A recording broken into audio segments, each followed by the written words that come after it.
Good morning. Today I'm proud to once again be standing together with President von der Leyen as we announce a new groundbreaking initiative between the European Union and the United States.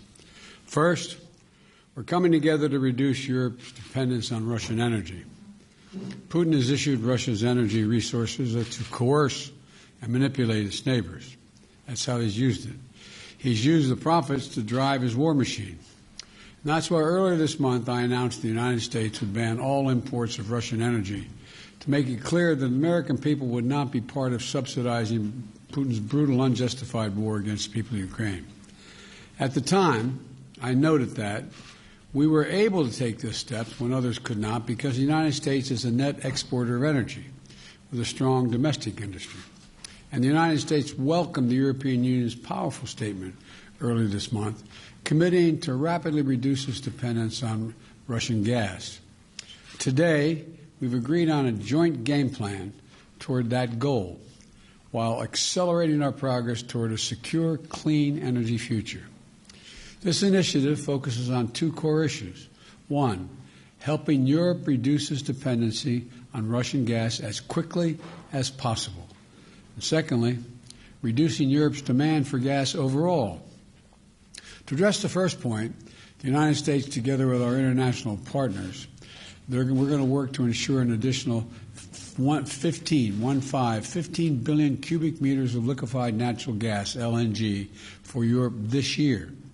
And as the EU works to discontinue it buying Russian gas well before 2030, it will also work to ensure additional EU market demand for 50 billion cubic meters of LNG from the United States annually by 2030. To accomplish this, the European Commission is going to work with the member states to store gas across the continent, to build more infrastructure to receive LNG, and to take steps to increase the efficiency of gas. This build-out will occur in a way that is consistent with, not in conflict with, the net zero climate goal that we're shooting for. It's going to take some time to adjust gas supply chains and infrastructure that is built for the last decade. So we're going to have to make sure that families in Europe can get through this winter and the next while we're building an infrastructure for a diversified, resilient, and clean energy future. At the same time, this crisis also presents an opportunity. It's a catalyst that will drive the investments we need to double down on our clean energy goals and accelerate progress toward our net zero emissions future. That's what the second part of this initiative is all about. The United States and the European Union are going to work together to take concrete measures to reduce dependence on natural gas, period, and to maximize the availability and use of renewable energy. We're going to accelerate widespread adoption of energy-efficient technologies and equipment like smart thermostats, work to electrify heating systems all across Europe.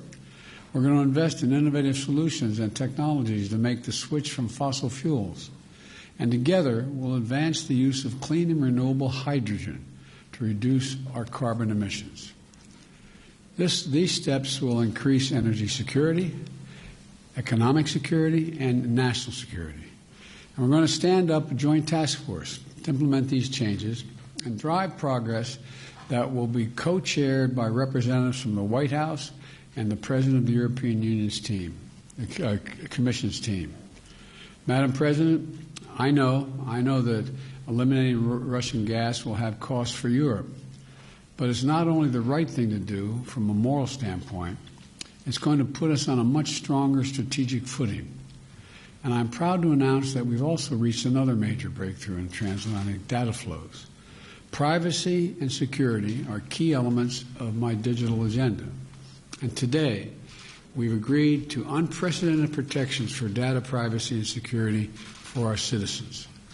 This new arrangement will enhance the Privacy Shield framework, promote growth and innovation in Europe and the United States, and help companies, both small and large, compete in the digital economy, just as we did when we resolved the Boeing-Airbus dispute and lifted the steel and aluminum tariffs the United States and the EU are finding creative new approaches to knit our economies and our people closer together, grounded on shared values. This framework underscores our shared commitment to privacy, to data protection, and to the rule of law. And it's going to allow the European Commission to once again authorize transatlantic data flows that help facilitate $7.1 trillion in economic relationships with the EU. So, thank you again, Madam President, for your personal friendship, for your partnership, and above all, your leadership. All of this is bringing the European Union and the United States even closer together, and that's a win for all of us. So I thank you all, and I'm now going to yield the podium to the President. Let me pull this out.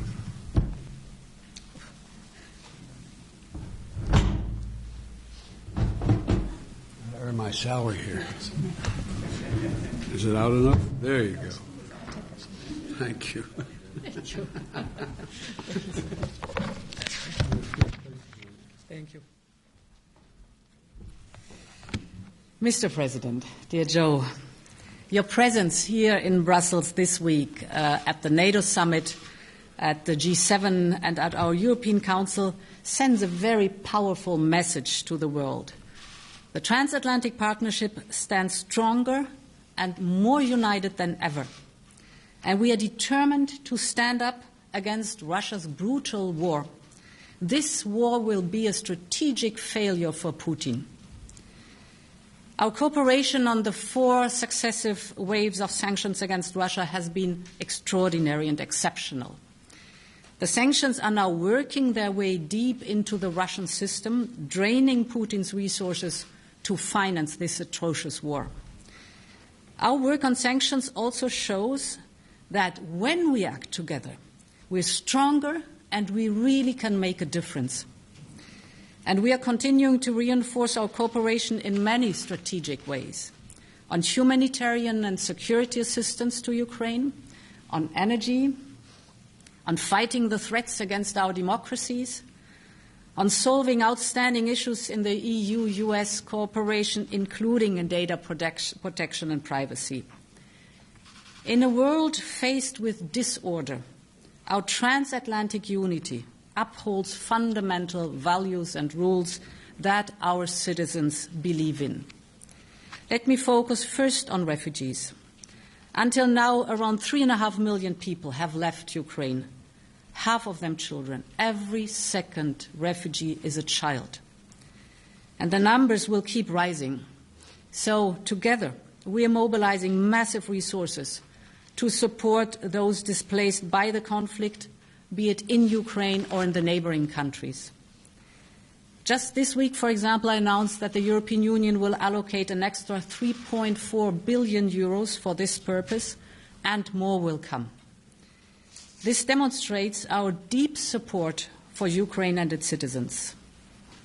And I want to tell the American people how grateful Europe is for their unwavering support. This support also extends to strengthening Europe's energy security and independence from Russian fossil fuels. As you know, we aim to reduce this dependency on Russian fossil fuels and to get rid of it. And this can only be achieved through, of course, first of all, investment in renewables, but also through additional gas supplies, including LNG deliveries. So we want, as Europeans, to diversify away from Russia towards suppliers that we trust, that are friends, and that are reliable. And therefore, the US commitment to provide the European Union with additional at least 15 billion cubic meters of LNG this year is a big step in this direction, because this will replace the LNG supply we currently receive from Russia. And looking ahead, the United States and Europe will ensure stable demand and supply for additional at least 50 billion cubic meter of US LNG until 2030.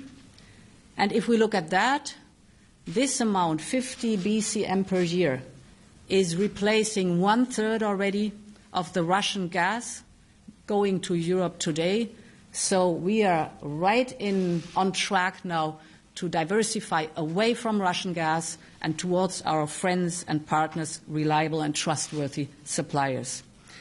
We need to secure our supplies not just for next winter, but also for the years ahead. And this is a big starting point to do that. Our partnership aims to sustain us through this war, to work on our independence from Russian fossil fuels, but it also focuses on building a greener future with climate neutrality. We will work together, also with our energy-intensive industry, and the good news is that the infrastructure that we use for gas today can be used for clean hydrogen in the future. So this investment we are doing right now is also an investment in the decarbonizing of our economy. The cooperation shows the power of our democracies. I particularly welcome that we will step up our respective action on strengthening democracies, the rule of law, the freedom of media in the world, and we also need to continue adapting our own democracies to a changing world. This is particularly true when it comes to digitalization, in which the protection of personal data and privacy has become so crucial. And therefore, I'm very pleased that we have found an agreement in principle on a new framework for transatlantic data flows. This will enable predictable and trustworthy data flows between the EU and US, safeguarding privacy and civil liberties. And I really want to thank Commissioner Reinders and Secretary Raimondo for their tireless efforts over the past month to finish a balanced and effective solution. This is another step in our strengthening our partnership. We managed to balance security and the right